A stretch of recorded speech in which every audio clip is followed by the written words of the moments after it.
आणि मधाच्या नद्या जिथं वाहतात असा प्रदेश म्हणून इस्रायलचं वर्णन थेट बायबलमध्ये केलेलं आढळतं। मधाचं तर माहिती नाही, पण दुधाचा महापूर जवळपास इस्रायलनं आणलेला आपल्याला पाहायला मिळतो। सगळ्यात जास्त दूध देणारी जगातली गाय आज यांच्याकडे आहे। कसं साधली त्यांनी ही किमया हे पाहण्यासाठी आपण इथल्या एका फार्मला भेट द्यायला आलो।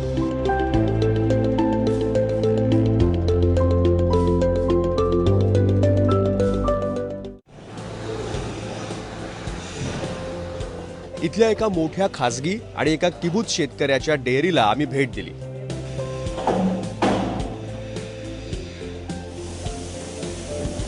या गायींचा आणि वळूचा आयुष्यात थेट संपर्क किंवा संबंध कधीच येऊ दिला जात नाही। गाय माझावर आली की कृत्रिम रेतन पद्धतीचा वापर केला जातो। त्यासाठी चांगल्या दर्जाच्या वंशाच्या वळूंचं वीर्य सीवन नावाची सहकारी संस्था पुरवते। प्रत्येक डेअरी फार्मवर पशुवैद्यकीय शिक्षण घेतलेला व्यवस्थापक असणं सक्तीचं आहे। इथले गोठेही मोठे आणि त्यांची रचनाही सरकारनं ठरवून दिल्याप्रमाणे सगळीकडे सारखी आहे।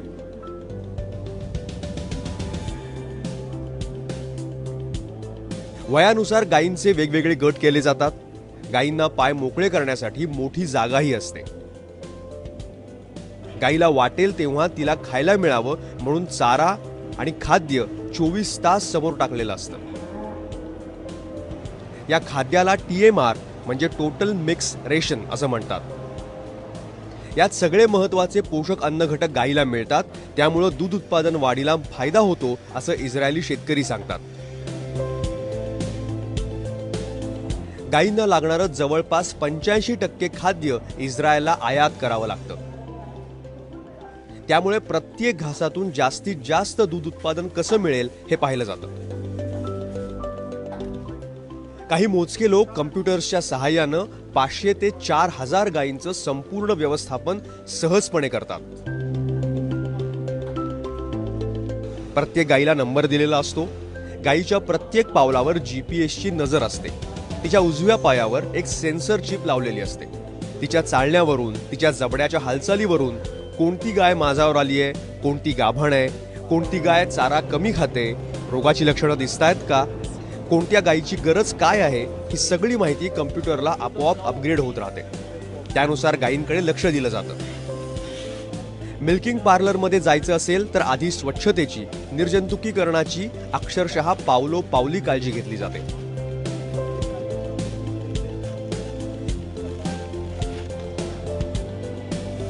इथं दिवसातून 3 वेळा गायींचं दूध काढलं जातं। काही गायी एका वेळेस 13 ते 14 लिटर म्हणजे दररोज 40 लिटर पेक्षाही जास्त दूध देतात।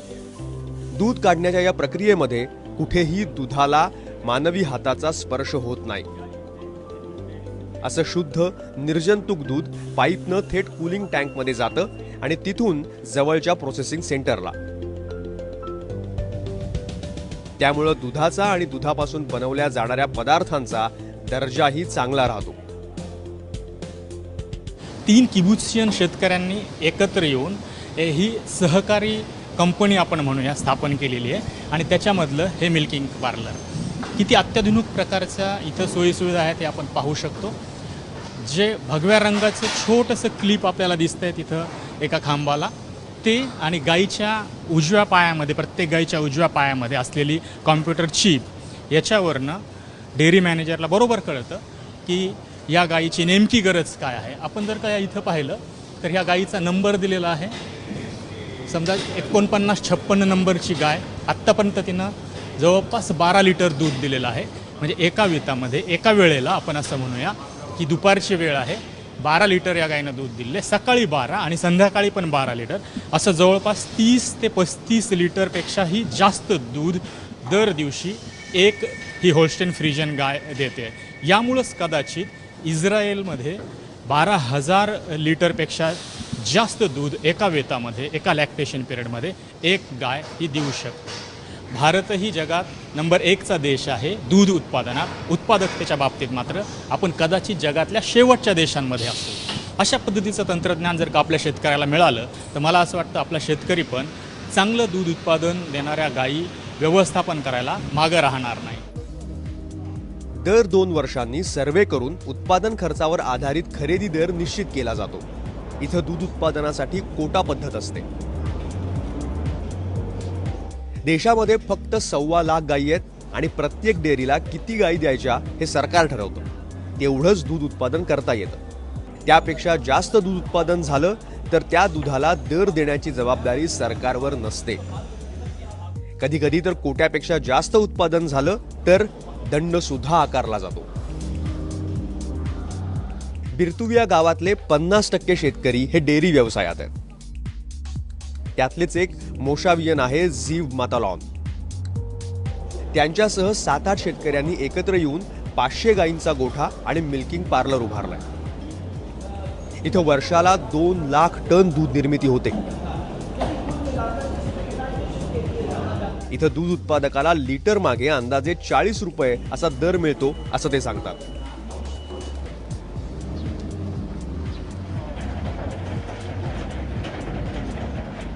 इथून जवळच याच पशुपालकांच्या मालकीचं पश्चिम आशियातलं सर्वात मोठं फीड सेंटर आहे. दररोज 10,000 गायींसाठीचं खाद्य इथून पुरवलं जातं. वर्षाला जवळपास 1.5 लाख टन खाद्य इथं तयार केलं जातं. 15 किलोमीटरच्या पट्ट्यातील मोशावमधले सगळे पशुपालक आपल्या डेअरीसाठी लागणारं पशुखाद्य म्हणजे TMR इथूनच खरेदी करतात.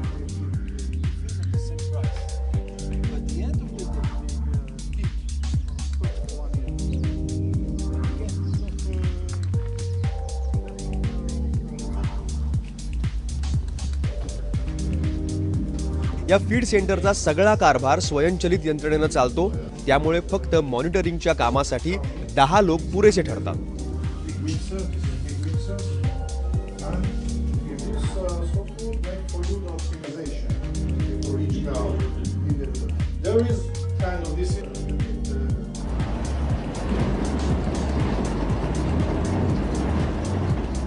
दूध उत्पादकांसाठी पशुखाद्याचं महत्त्व हे सगळ्यात जास्त असतं.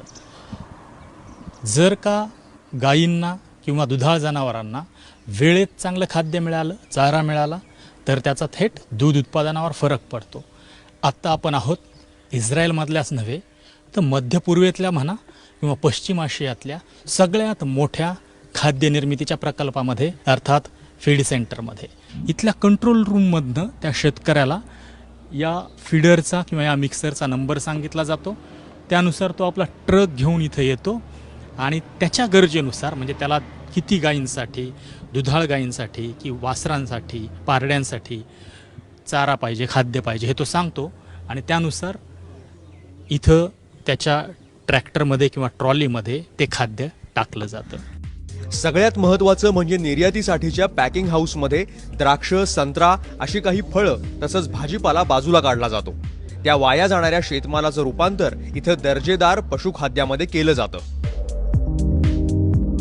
टाकाऊपासून टिकाऊ कसं करायचं याचं आणखी एक उदाहरण आपल्याला या मध्य पूर्व आशियामधल्या सगळ्यात मोठ्या खाद्य निर्मितीच्या कारखान्यामध्ये फीड सेंटरमध्ये पाहायला मिळतं. संत्रा असू द्या, वायनरी असू द्या, अगदी कापसाच्या भुकटीचा त्या उद्योगामधनं जे सगळे टाकून दिलेले पदार्थ आहेत त्याच्यापासनं पशुखाद्य निर्मिती केली जाते. त्यामध्ये वेगवेगळ्या प्रकारचे व्हिटॅमिन्सही मिसळले जातात आणि गरजेनुसार गाईला, म्हशीला किंवा शेळ्या मेंढ्यांना पशुखाद्य इथं तयार केलं जातं ज्याला म्हणतात TMR. अशा पद्धतीचे प्रोडक्ट केल्यामुळंच इथला सहकार आणि त्यामुळं इथला शेतकरी हा तगून राहिलेला आहे. फक्त टिकला नाही आहे तर तो विकाससुद्धा साधतोय स्वतःचा. पुन्हा एकदा ह्याला आपण थेट भारताशी, महाराष्ट्राशी जोडायला हवं. सांगली, कोल्हापूर भागामध्ये जिथे चांगल्या मोठ्या प्रमाणामध्ये दूध उत्पादक आहेत, डेअरी आहेत, त्यांनी असा विचार करायला काय हरकत आहे. भारतात गायीपासून तिप्पट दूध मिळवणं शक्य असल्याचं झीव आपल्याला सांगतात. त्यासाठीचं तंत्र पुरवणारं सेंटर ऑफ एक्सलन्स लवकरच भारतात सुरू होणार आहे. This system can give high profit for private farms that they can stay private, but they share only the main point is food and marketing. These 2 points for private farmers that they have to be together more stronger. इथंच आम्हाला नील आणि यायल भेटतात. खरं तर नीलच्या घरी वाडवडिलांपासून 100 गायींचा गोठा होता. नीलला गायी आवडायच्याच नाहीत, त्यामुळं त्यानं सूत्र हाती घेताच सगळ्या गायी विकल्या आणि त्यांच्या जागी 100 शेळ्या आणल्या.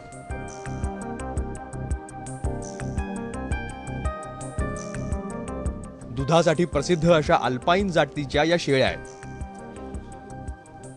यातल्या 70 शेळ्यांपासून दर वर्षाला 50,000 लिटर दूध त्याला मिळतं. तसा सीझनमध्ये दर लिटरला 5 शेकेल्स म्हणजे 85 रुपये इतका दर मिळतो. यावर नील आणि त्याची पत्नी फार समाधानी नव्हते. त्यांनी दूध विकण्याऐवजी मग दुधावर प्रक्रिया करायचं ठरवलं. शेळीच्या दुधापासून वेगवेगळ्या प्रकारचे चीज, ताक, दही असे अनेक स्वादिष्ट पदार्थ ते बनवतात. घरच्याच फार्मवर एक छोटंसं आउटलेट सुद्धा त्यांनी सुरू केलं. त्याला तुफान प्रतिसाद मिळाला आणि मार्केटिंगचा प्रश्नही निकाली निघाला. आज त्यांचा व्यवसाय वेगवेगळ्या भागामध्ये पसरलाय. 1 लिटर दुधाला 5 शेकेल्स मिळायचे, तिथं आज या पदार्थांना 20 शेकेल्स मिळतात. प्रक्रिया केल्यामुळं नफा चौपटीनं वाढल्याचं तो सांगतो. एक घरगुती ब्रँड आज 1.5 कोटींच्या टर्नओव्हर पर्यंत पोहोचलाय. व्यावसायिक पद्धतीनं शेळीपालन केलं आणि मूल्यवर्धनावर भर दिला तर किती वाव आहे याचा अंदाज आपण लावायला हवा. When the children come from school, they come and help us. It's a family farm, and our parents and our children, we are all working together. Life is dear when you are near. We are very close family, and it makes us very happy.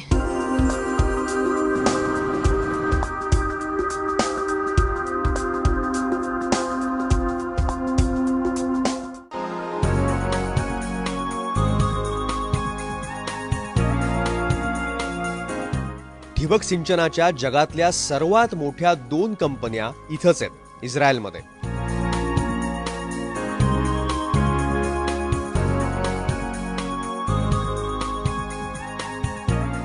अरब राष्ट्रांनी उत्तरेकडच्या नद्या अडवल्या किंवा वळवल्या तर पाण्याची समस्या उभी राहील. या आपत्कालासाठी तयार राहावं म्हणून 1965 सालीच ठिबकची सुरुवात इथं झाली. नेताफिमच्या प्रक्षेत्रावर नवनव्या ठिबक सिंचनापासून ते ग्लास हाऊस मधील शेतीपर्यंत सगळे प्रयोग सुरू असतात. आता इथं छोट्या शेतकऱ्यांना परवडेल अशी ठिबक सिंचन यंत्रणा विकसित केली जाते.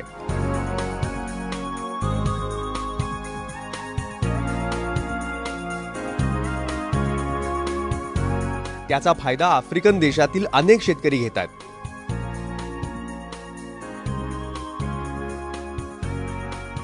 लवकरच अशी मॉडेल्स भारतात आणण्याचा त्यांचा मानस आहे. पाण्याचा कार्यक्षम वापर होण्यासाठी ठिबक सिंचनावर आपण भर देत आलेलो आहोत. पण आत्तापर्यंत असं मानलं जातं की ठिबक सिंचन यंत्रणा जी आहे ती मोठ्या शेतकऱ्यांचं काम आहे. पण इथं आपण बघतोय की नेताफिमनं छोट्या शेतकऱ्यांना ज्यांच्याकडे जमीन कमी आहे, शेती कमी आहे, त्यांना पण चांगल्या पद्धतीने वापरता येईल अशा पद्धतीची एक ड्रिप सिस्टीम, ठिबक सिंचन यंत्रणा आत्ता तयार केलेली आहे. एका छोट्या कुटुंबाला 10 गुंठ्यावर चांगल्या पद्धतीचा भाजीपाला घेता येईल अशा पद्धतीनं ही सिस्टीम काम करते. भारतीय बाजारात अजून तरी ही अशा पद्धतीची ठिबक सिंचन यंत्रणा आपल्याला पाहायला मिळत नाही. ज्यावेळेस ही येईल त्यावेळेस साधारणतः 10,000 ते 12,000 रुपयापर्यंत हिचा खर्च असू शकतो फक्त 10 गुंठ्यासाठी.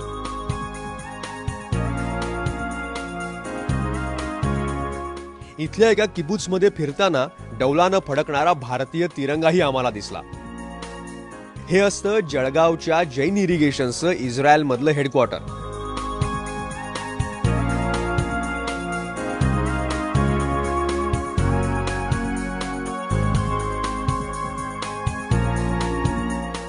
ज्या देशामध्ये ठिबक सिंचन या तंत्राचा जन्म झाला त्याच देशातली एक ठिबक सिंचन कंपनी आपल्या भारतीय कंपनीनं विकत घेतली. इस्रायलमधली ती कंपनी होती नानदान किबुत्स आणि भारतातली ज्या कंपनीनं हे विकत घेतली ती कंपनी होती जैन. आत्ता नांदान जैन या कंपनीच्या मार्फत इस्रायलमध्ये आणि इस्रायलपासून जगभरातच शेती विकासाचं फक्त ठिबकच नाही तर शेती संशोधन आणि शेती विस्ताराचं कामही जोमात सुरू आहे.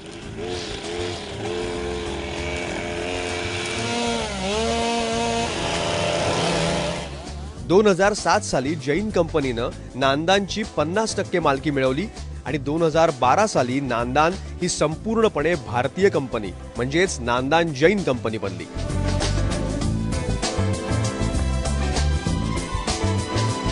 भारत आणि इस्रायल या दोन देशातलं अंतर पाणी प्रश्नानं कमी केल्याचं नांदान जैनचे संचालक एमेनॉन ऑफेन सांगतात. इथं 3000 एकरात सतत शेतीतले प्रयोग सुरू असतात.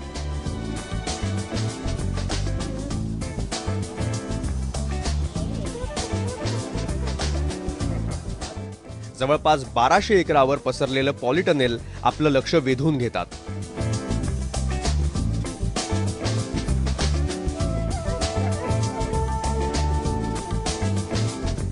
आपण लांबून पाहिलं तर एका मोठा जलाशयाचा भास निर्माण होतो, पण ही आहे वांग्याची शेती. या इथं नांदान जैनच्या प्रक्षेत्रावर जवळपास आत्ता 1250 एकरवर वांगी लावलेली आहेत. प्लॅस्टिक मल्चिंगवरची जी रोपं आहेत त्याच्यावर हे अशा पद्धतीचं एक डोम शेप प्लॅस्टिक अंथरलं जातं. हे जर केलं नाही तर काय होणार, एक तर कीटकांपासून पिकांचं नुकसान होईल मोठ्या प्रमाणावर. त्याच्यानंतर जो काही इथं पाऊस पडतो थोडा काळ, तर तो पावसामुळं पण पिकाचं नुकसान होण्याची शक्यता असते. ते सगळं नुकसानच फक्त वाचतं असं नाही, तर उत्पादनातही जवळपास दुप्पट वाढ झालेली इथं आढळून आलेली आहे. क्षेत्र कुठलंही असो, इस्रायलनं आपली शक्तिस्थानं ओळखली आहेत. पर्यटन, संरक्षण, पाणी वापर, स्मार्ट सिटीज, आधुनिक शेती या सर्वांसोबतच इस्रायलकडे शेती शिक्षण आणि विस्ताराची कला सुद्धा आहे. त्याचाच एक भाग सिनाडको, एकट यांच्यासारख्या संस्थांमध्ये पाहायला मिळतो. शेती प्रसाराचं काम मोठ्या प्रमाणावर इथं सुरू आहे. या केंद्रांमधून देशविदेशातले हजारो विद्यार्थी शेतीतंत्र शिकून जातात आणि आपापल्या देशात त्याचा प्रसार करतात. आम्ही एकटला भेट दिली तेव्हा तिथं 7 देशातले 21 विद्यार्थी आले होते. या विद्यार्थ्यांच्या राहण्याची सोय आणि बहुतांश खर्च इस्रायल सरकार स्वतः उचलतं हे विशेष. फक्त या क्लासमध्येच यांना ट्रेनिंग मिळते असं नाही, तर यांना दररोज बाहेर जाऊन शेतामध्ये नेमकं इस्रायलचा शेतकरी काय करतो हे पाहायला, अनुभवायला तिथे मिळते शेतात. सीइंग इज बिलिव्हिंग असं ॲग्रिकल्चरमध्ये आपण म्हणतो. म्हणजे जोपर्यंत तुम्ही डोळ्यानं पाहत नाही, जोपर्यंत तुम्ही स्वतःच्या हातानं करत नाही, तोपर्यंत शेती काय हे तुम्हाला कळत नाही. तो सगळा अनुभव या एकटच्या माध्यमातून विद्यार्थ्यांना दिला जातो. इथल्या मास्टर्स कोर्ससाठी भारतातल्या विद्यार्थ्यांची पहिली बॅच लवकरच दाखल होते असं एकटच्या संचालिका हानी अर्नॉन सांगतात. ACAT provide every year professional education programs to students from all over the world. And actually, we'll be very happy to see Indian students participating in our programs. We have a program for master degree in plant science in cooperation with Tel Aviv University, focusing on food safety and food security. It's an amazing program.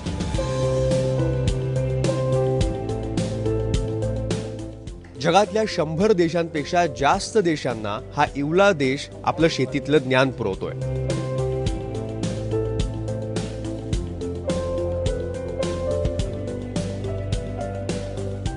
भारतातही आज 10 ठिकाणी centre of excellence उभी आहेत, जिथं फळं, भाजीपाला उत्पादनाचं Israeli तंत्र शेतकऱ्यांना शिकवलं जातं. या केंद्रांची संख्या लवकरच 30 वर नेणार असल्याचं इस्रायलचे कृषी मंत्री אורי אריאל सांगतात. יש לנו מערך הדרכה שלם לחקלאים הקטנים, גם בסדר גודל של עשרות דונמים ומעט מים, ואנחנו נשמח להעביר את הידע הזה לחקלאים הקטנים. इस्रायलमध्ये शेतकरी असणं सोपं कधीच नव्हतं. त्यामुळं तिथंही शेती करणाऱ्यांची संख्या घटते. तिथलं मार्केट खूप छोटं आहे. त्यामुळं उत्पादन थोडंसं वाढलं, आवक काही क्विंटलनं वाढली तरी दर कोसळतात. त्यामुळे शेतकरी एकत्र बसून कोणतं पीक कोणी घ्यायचं हे ठरवतात आणि टप्प्याटप्प्यानं त्याची लागवड करतात. दरातले चढ उतार पाहून बाजारात नेमका माल आणला जातो. कोल्ड स्टोरेजच्या साखळीमुळं फार नुकसान होत नाही. इस्रायलकडे एकूणच काढणी पश्चात तंत्र अत्यंत तगडं असल्यानं जास्तीत जास्त 10% फळं भाजीपालाच हा वाया जातो. आपल्याकडे नासाडीचं हेच प्रमाण 40 ते 50% आहे. आयात किंवा निर्यातीसाठी शेजारी राष्ट्रांवर अवलंबून राहता येत नाही. त्यामुळं दूरवरचे देश शोधावे लागतात, मित्र जोडावे लागतात. यामुळंच इस्रायलनं युरोपच्या बाजारपेठेवर आपलं लक्ष केंद्रित केलंय. इथल्या खजूर, ढोबळी मिरची, टोमॅटो याला युरोपात मोठी मागणी असते. निर्यातीला विम्याचं कवच असतं. नैसर्गिक संकटात सुद्धा विम्यामुळे शेतकरी उद्ध्वस्त होत नाही, मागं फेकला जात नाही. पाण्यावर अनुदान दिलं जात असलं तरीही पाणी महागच असतं. आपल्याकडे महानगरात मोठमोठ्या मॉलला सुद्धा 30 रुपयात 1000 लिटर पाणी पुरवलं जातं. ही चैन इस्रायलला परवडणारी नसते. त्यामुळं तिकडे इस्रायलमध्ये शेतीसाठी आपल्या मॉलच्या जवळपास दुप्पट म्हणजे 1000 लिटरला 50 रुपये मोजावे लागतात. प्रक्रिया केलेलं पाणी सिंचनासाठी हवं असेल तर त्याचा दर आहे 1000 लिटरला 25 रुपये. त्यामुळं अन्नधान्य पीक घेणं परवडत नाही. निर्यातक्षम नगदी पीकच घ्यावी लागतात. इस्रायलचं मॉडेल आहे तसं घेतलं तर आपल्या मातीत, हवामानात ते यशस्वी होणार नाहीये. त्यामुळं आपली गरज ओळखून त्यातलं चांगलं तेच आपल्याला वेचून घ्यावं लागणार आहे. आपल्या कोरडवाहू शेतकऱ्याला, छोट्या छोट्या गावांना केंद्रस्थानी धरून त्यांच्या गरजांचा विचार करूनच आपली धोरणं आखावी लागणार आहेत. इस्रायलसारखं शेतकऱ्याला तंत्रज्ञानाचं पाठबळ दिलं तर भारतातही शेतीत चमत्कार व्हायला वेळ लागणार नाही. किबुच म्हणजे सहकारातनं शेती करण्याचा एक फॉर्म्युला इस्रायलनं सगळ्या जगाला दिला. आत्ता मात्र इथं किबुचची जी शेती आहे ती घसरणीला लागली आहे असं आपल्याला म्हणता येईल. पण त्याच्या मागचा विचार आहे, सहकाराचा विचार आहे. त्याच्यातले चांगले गुण घेऊन ते आपल्याला भारतातल्या छोट्या शेतकऱ्यांसाठी वापरता येतील.